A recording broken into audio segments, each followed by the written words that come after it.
Hello friends. अभी हम लोग जो है अपना सीसीपी का चैप्टर कर रहे हैं, उसमें नॉन फंड बेस्ड लिमिट देख रहे हैं। इसके पहले हम लोगों ने असेसमेंट देखा था। आइए देखते हैं नेक्स्ट स्लाइड में हमारा क्या है। कोई इम्पैक्ट होता है क्या? Impact on non fund based limit on fund based limit पे कोई इम्पैक्ट होता है क्या?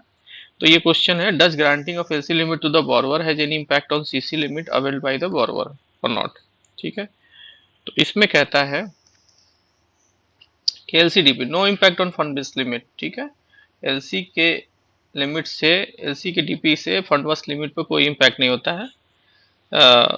डीए पर, एलसी डीए पर, if LC creditors are included in sundry creditors, LC का क्रेडिटर्स जो है सन्डी क्रेडिटर में ऐड किया जाता है तो एलसी डीए, ठीक है, has to be given outside MPBF, MPBF के आउटसाइड आपको देना है।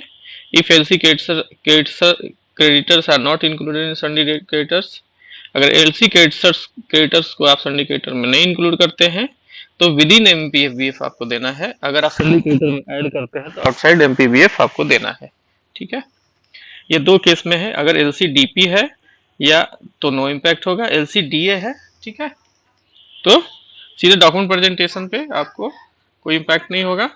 अगर एलसी डीए है तो आपको क्या करना है कि अगर एलसी में, एलसी क्रेडिटर्स आप सन्डी क्रेडिटर में ऐड करते हैं तो आपको आउटसाइड एमपीबीएफ एलसी डीए देना है। और अगर जो है इंक्लूड नहीं करते सन्डी क्रेडिटर्स में तो आपको विद इन एमपीबीएफ देना है। Impact on fund based limit, जैसे देखिए क्रेडिटर्स है आउटसाइड बैंक बोरोइंग 4 लाख रुपए का, कैश है किसी व्यक्ति के पास 3 लाख, स्टॉक से 5 लाख, डेटर से 7 लाख का। ठीक है, तो टोटल करंट एसेट कितना हो गया? करंट एसेट में कैश आता है, स्टॉक आता है और डेटर्स आता है। मीन्स ये 1 साल में, 12 महीने में, 12 मंथ में लिक्विडेट हो जाने होते हैं। अगर कैश है तो कैश तो ठीक है, स्टॉक्स क्या है कैश में कन्वर्ट हो जाएगा, डेटर्स क्या है कैश में कन्वर्ट हो जाएगा। तो टोटल करंट एसेट क्या है किसी इसका? 15 लाख। ठीक है, अब कहता है कि एमपीबीएफ करना है सेकंड मेथड से। इसमें क्या है, क्रेडिटर से आउटसाइड बैंक बोरोइंग। ठीक, अगर आप इसको इंक्लूड नहीं करते तो क्या था, कैलकुलेट एमपीबीएफ सेकंड मेथड। अगर आप इसको इंक्लूड नहीं करते हैं तो कैसे होगा? 15 लाख का आपका कैश थी है करंट एसेट, माइनस 4 लाख का आपने उसमें से बैंक बोरोइंग हटा दिया तो 11 लाख का डब्ल्यू वर्किंग कैपिटल गैप हो गया, डब्ल्यू हो गया। अब कहता है इसमें मार्जिन जो है टोटल 15 लाख पे मार्जिन लगेगा, मार्जिन टोटल 15 लाख पे लगेगा 25%, तो ये हो जाएगा 3.75। तो एमपीबीएफ कितना बनेगा? 11 लाख माइनस 3.75 इक्वल टू 7.25। ठीक है, 7.25 लाख। तो अब क्या है, अब कंपनी कैसे रिक्वायर को क्या रिक्वायर है, तो एलसीडीपी लिमिट जो होगा 3 लाख का होगा और एलसीडीए लिमिट भी 3 लाख का होगा। ठीक है,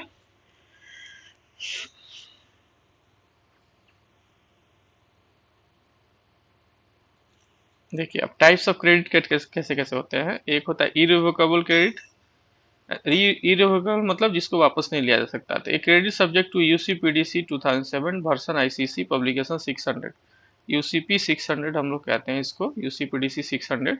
ठीक है, इज एन इरिवोकेबल क्रेडिट मतलब वापस नहीं होने वाला, even there is no indication to that effect. ठीक है, even there is no indication to that, ऐसा कोई इफेक्ट नहीं। इट इज डिफिनिट अंडरटेकिंग, ये डिफिनिट अंडरटेकिंग है बाई द इशूइंग बैंक, किसके द्वारा? इशूइंग बैंक के द्वारा, and can not be amended or cancelled without agreement of the issuing bank. इस बिना इशूइंग बैंक के ये क्या होगा, अमेंडेड और कैंसिल नहीं होगा। The confirming bank if any and the beneficiary. ठीक है, बेनिफिशियरी द्वारा या कन्फर्मिंग बैंक द्वारा नहीं किया जा सकता। पेमेंट क्रेडिट क्या होगा? ये साइड क्रेडिट है, जैसे सामान आया which will be paid on sight basis against the presentation of requisite document to the designated paying bank. ठीक है, सीधा डॉक्यूमेंट पेमेंट किया डीपी और यहाँ पे पेमेंट हो गया, इसको साइड क्रेडिट बोलते हैं। डेफर्ड हो गया, डेफर्ड हो इसमें एडवांस पीरियड होगा, advance period where payment will be made by designated bank on respective due date, किसी ड्यू डेट पे, in a way to extended payment credit.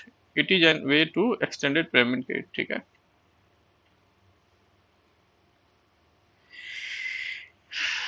Confirm या अनकन्फर्म क्रेडिट क्या होता है? Confirm credit is a credit to which another bank, मतलब दूसरा bank other than the issuing bank has added to it's confirmation और guarantee. ठीक है, जैसे मान लीजिए इशूइंग बैंक बायर हो गया, बायर का बैंक हो गया, ठीक है, सेलर हो गया, सेलर का बैंक हो गया। ठीक है, बायर के बैंक ने सेलर के बैंक को दे दिया। अब कहता है, सेलर कहता है कि नहीं जी, हमें आप पे बस भरोसा नहीं है कि जो आपने एलसी इशू किया है, ठीक है, या कंफर्म क्रेडिट इशू किया है वो जेन्युइन है। तो क्या करता है फिर ये, एक तीसरा बैंक जो है इशूइंग बैंक, यहाँ पे एक कंफर्मिंग बैंक ला दिया, ठीक है।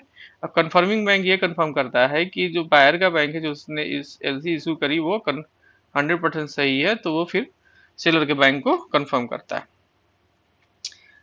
सेलर का बैंक जो है ये कंफर्मिंग बैंक भी हो सकता है दूसरे केसेस में। The bank which adds its confirmation is called confirming bank. The beneficiary will have a firm undertaking of not only the bank issuing of the credit but also another bank. This type of credit is bit costlier as confirmation charges are added. जैसे आप अलग से किसी bank को include करिएगा तो वो अपनी फीस लेगा, तो कंफर्मेशन चार्जेज और उसका जो है कॉस्टली पड़ जाएगा। अनकन्फर्म क्रेडिट क्या होगा, is converse of combined confirm credit का कन्वर्स है। In this case there is only one undertaking, that is the issuing bank. सिर्फ इशूइंग बैंक का अंडरटेकिंग होता है। रेस्ट्रिक्टेड क्रेडिट क्या होगा, means of credit issuing bank restrict negotiation of document under their credit to a particular nominated bank. Beneficiary will be advised to negotiate the document through the bank with whom credit is restricted। Beneficiary को क्या है, इसका मतलब क्या है, issuing bank ने restrict कर दिया कि उसका जो डॉक्यूमेंट नेगोशिएट होगा किसी पर्टिकुलर नॉमिनेटेड बैंक में ही होगा, ठीक है। तो ये रेस्ट्रिक्टेड क्रेडिट हो गया। रिवॉल्विंग क्रेडिट का होता है, is one under the term and condition of the credit the amount is revived or reinstated without requiring specific amendment to the credit, ठीक है। क्रेडिट में रिवाइव किया, the amount under the credit can revolve in relation to time or value. The basic principle of the revolving credit is that after a drawing is made, the credit revert to the original amount for reuse by the beneficiary। तो credit revert हुआ था उसमें उसको reuse कर सकता है। There are two types of revolving credit. In the first type of revolving credit, credit gets reinstated immediately। credit जो होता है immediately reinstate हो जाता है after the drawing is made, ठीक है। In the second type of revolving credit, the credit revert to the original amount only after they confirm by the issuing bank। issuing bank जब confirm कर देता है document को, तो ये revolving credit reinstate हो जाती है। ट्रांजिट क्रेडिट क्या है, in a normal credit the credit using bank would be from the country of buyer and the credit will be advised to the beneficiary in another country through local bank. A bank in the beneficiary country but in transit the service of a bank in third country that is neither the buyer country nor the seller country would be utilized। Transit credit हो गया, ठीक है। Service of the bank जो है किसी third country का वो utilise होता है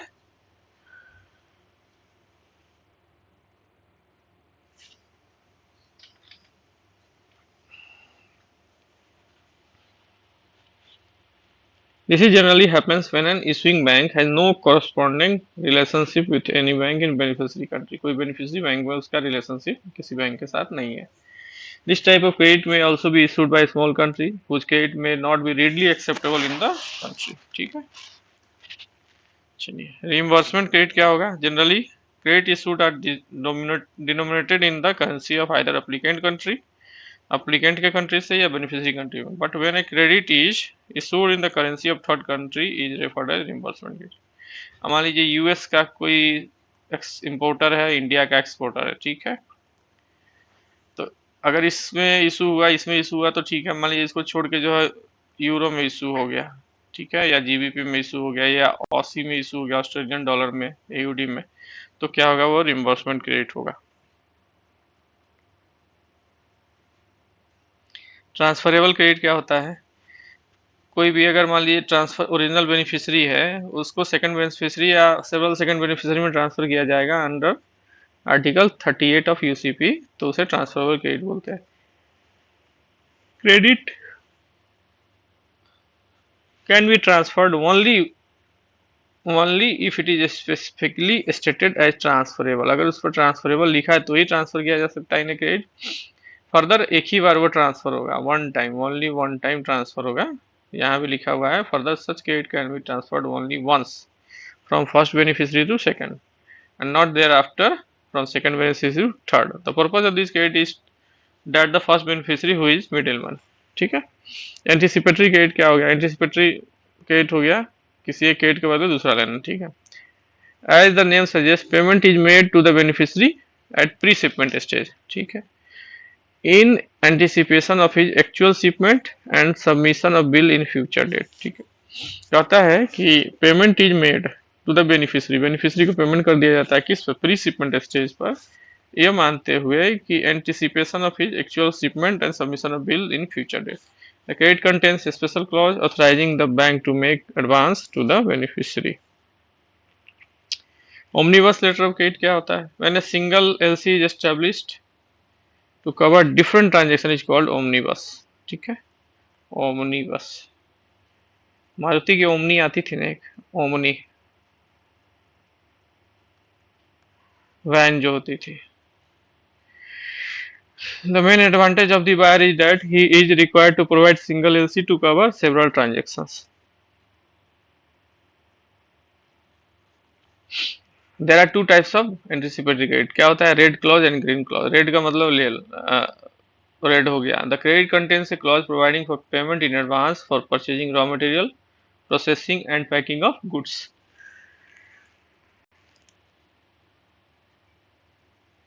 ग्रीन क्लॉज क्या होता है? The extended version of red clause additional warehousing. उसमें अगर वेयर हाउसिंग और इंश्योरेंस ऐड हो जाए तो वो ग्रीन क्लॉज क्रेडिट हो जाएगा। अब इसमें क्या है? Providing for payment in advance for purchasing raw material, processing and packing. Purchasing raw material, processing and packing के लिए यूज किया। ठीक है। और रेड क्लॉज में, ग्रीन क्लॉज में क्या हो जाएगा? उसमें वेयर हाउस इंश्योरेंस जुट गया तो green clause. Standby letter of credit क्या होगा? This credit are generally used as a substitute for These credit are generally used as a substitute for performance guarantee or for securing repayment of loans. The document generally called for under such credit is simple statement of claims, proof of delivery of goods or certificate of non-performance. ठीक है। This type of letter of credit is issued mostly by bank in country where by law they are precluded from the issuing guarantees. Standby credit are issued as a substitute. Standby credit issued किया जाता है substitute के रूप में for performance और other financial guarantee. ठीक है। Performance guarantee या फाइनेंशियल गारंटी के सब्स्टिट्यूट। नो ओरिजिनल ट्रांसपोर्ट और other commercial document are called for this credit. ICICI has covered standby credit as a separate publication called ICP 98। standby credit के लिए ICP 98 का publication किया था ICC ने 590।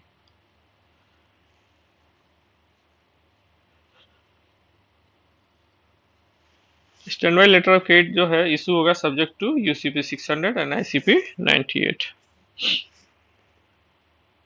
Back to back credit क्या होगा? Back to back credit मतलब एक क्रेडिट के ऊपर दूसरा क्रेडिट।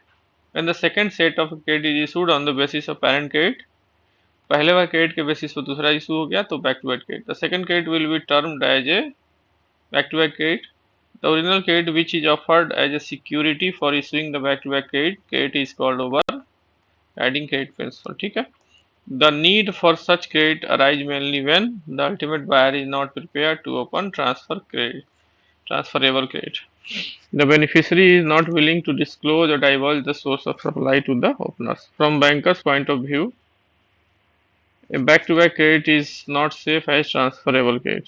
ठीक है। back-to-back credit जो है transferable credit की तरह सेफ नहीं होता। अब ये बैंक गारंटी, BG जिसको बोलते हैं, तो ये बीजी जो है under section 126 of Indian contract act में है, उसके थ्रू इशू किया जाता है। कहता है कि contract of a guarantee is contract to perform the promise. Contract है किस चीज के लिए? प्रोमिस को परफॉर्म करने के लिए और discharge the liability of A third party person in case of his default. Third party person है, अगर डिफॉल्ट कर गया तो उसकी लायबिलिटी को डिस्चार्ज करता है। ठीक है। वही उसकी बैंक गारंटी होती है। The person who gives the guarantee is called surety. The person in respect of whose default is guarantee is called principal debtors, and the person whom guarantee is given is called creditors. ठीक है। Debtors कौन हो गया? Debtors means applicant हो गया।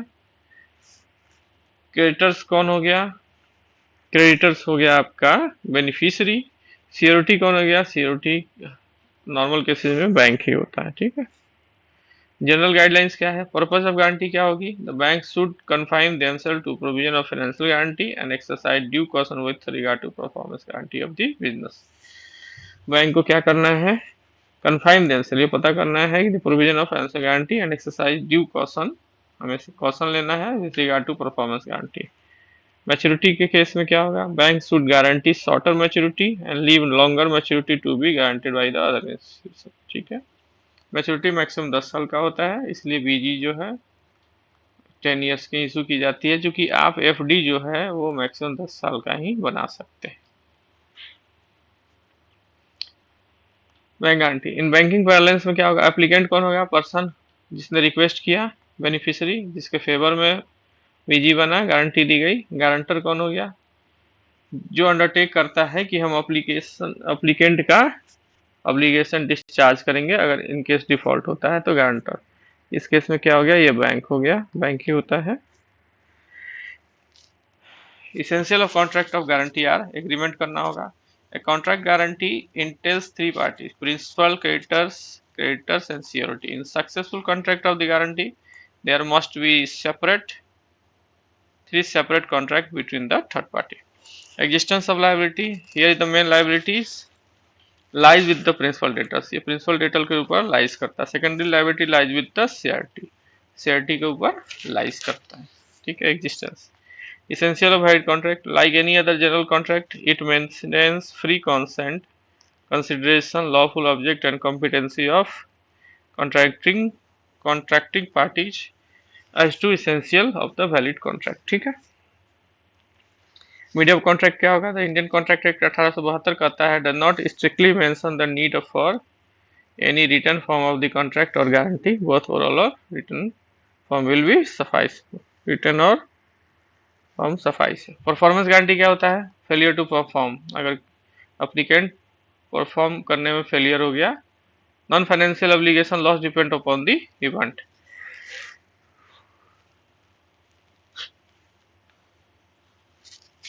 Financial guarantee क्या होगा?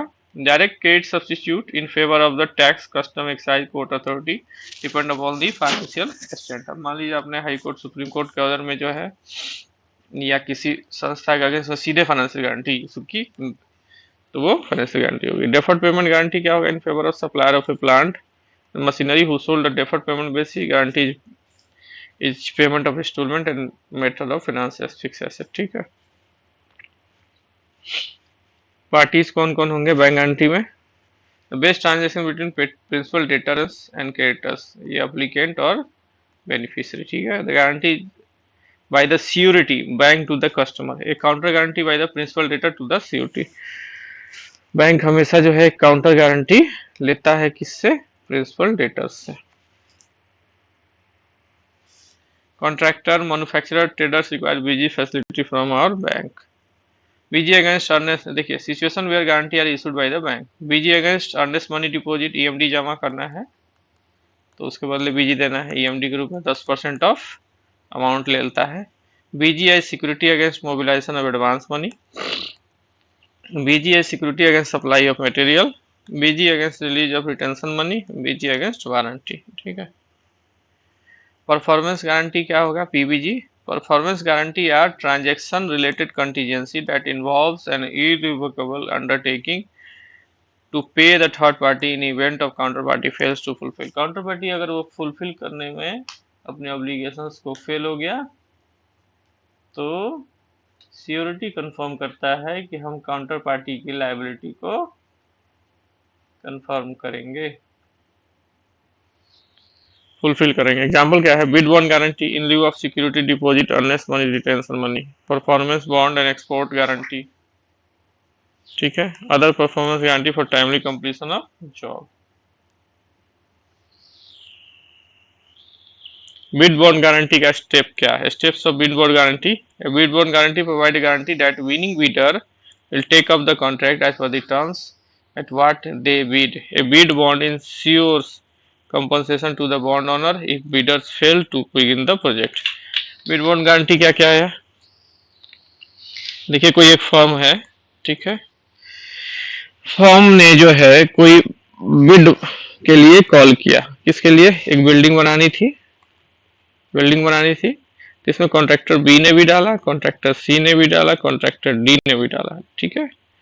Contractor B अब बैंक के पास गया, बैंक के पास गया, बैंक के पास गया,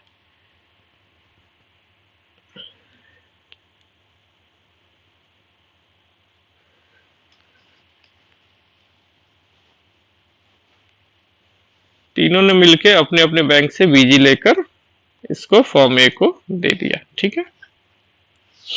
परफॉर्मेंस गारंटी क्या है? PBG needed after successful acceptance of bid to allow successful bidder to proceed the work. अगर मान लीजिए कोई अब बी सी डी था, उसमें से कोई एक बिड कर गया, उसने कॉन्ट्रैक्ट बना लिया, तो कॉन्ट्रैक्ट के बाद तब जो है परफॉर्मेंस गारंटी जो है वो फॉर्म ए कहेगा कि नहीं भैया तुमको कॉन्ट्रैक्ट दे दिया, बट हमें परफॉर्मेंस की गारंटी दो कि तुम्हारा परफॉर्मेंस अगर सही नहीं रहेगा तो बैंक हमको पे कर देगी या सीओटी पे कर देगा। तो क्या करेगा ये कॉन्ट्रैक्टर बी जो है, performance contract is done after submission of bank guarantee, ask bank for issuing guarantee, issue bank guarantee, notify beneficiary को नोटिफाई कर दिया इशू करने के बाद, ठीक है हमने इनके कहने पर परफॉर्मेंस गारंटी आपके फेवर में इशू कर दी। Advance payment guarantee for mobilising advance, APG needed when successful bidder needed advance payment from the beneficiary, it is issued to provide assurance to the beneficiary for advance against advance against advance against advance guaranteed to the successful bidder contracted by the project owner। ठीक है, यहाँ देखिए contractor B है, यहाँ इसका bank है और यहाँ फर्म है। रिटेंशन मनी की गारंटी भी होती है, डेफर्ड पेमेंट गारंटी वही हो गया, इंस्टॉलमेंट आपको पे करना है ड्यू डेट पर, in case of buyer fails to pay the same, it is another method for financing fix asset. ठीक, असेसमेंट कैसे होगा नॉन फंड बेस्ड लिमिट्स का? तो रिजर्व बैंक ऑफ इंडिया की गाइडलाइंस जो कहती है assessment of non fund based limit should also be done by traditional MPBF method. Assessment of non fund based limit depend upon the nature of activity of the borrower. Borrower should not have availed any fund-based facility from the any other operating in India. Borrower should have submit declaration that whether non-fund-based facility already enjoyed from the other bank was not on date.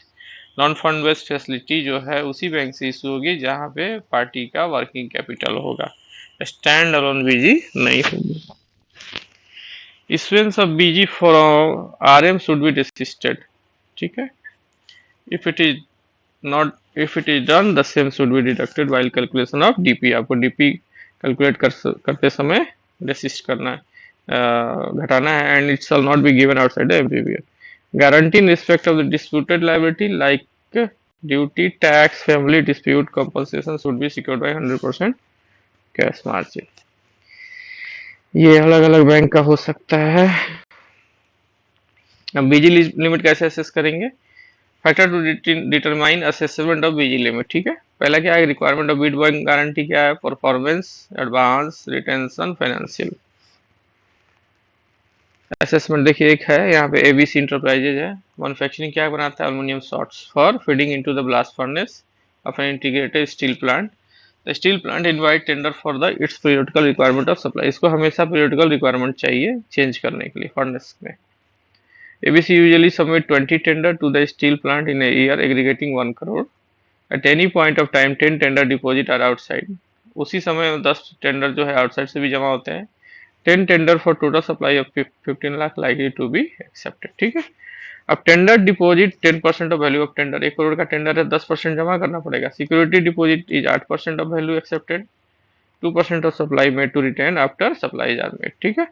All deposit made against submission, acceptance and retention money are refunded after 1 year। We shall assess the BG requirement। देखिए कहता है total number of tender कितना होगा? वो party था 10, दूसरा outside से 10, total हो गया 20। At any point of time 10 tender are outstanding, हमेशा 10 टेंडर आउटस्टैंडिंग रहेंगे। Fund block in this tender कितना हो जाएगा? 50 लाख इंटू 10%, ठीक है। उसका हमेशा 5 लाख रुपया ईएमडी के रूप में ब्लॉक रहेगा। Tender accepted during the year 10, security deposit block हो गया 50 लाख, ठीक है। मतलब इसका 4 lakh. Total value of supply made कितना हो गया, 50 lakh. Retention money from bills is 50 गुना 2/100 equal to 1 lakh. All deposit return in 1 year, so BG is issued against this deposit और 1 ईयर। कितना का, 5 लाख का, 4 लाख का और 1 लाख, टोटल 10 लाख का बीजी इशू होगा। इसको आप लोग देखिएगा फ्रेंड्स,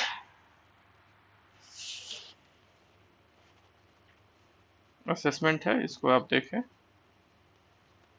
टाइप्स ऑफ गारंटी कौन कौन सी हो गई, broadly banks are classified into financial guarantee, the guarantee is one issued in respect of purely monetary obligation, ठीक है। The guarantee is given to discharge the pecuniary liability as it involves actual parting of money by the creditor to the debtor। Performance हो गया, perform नहीं किया तो repayment हो गई।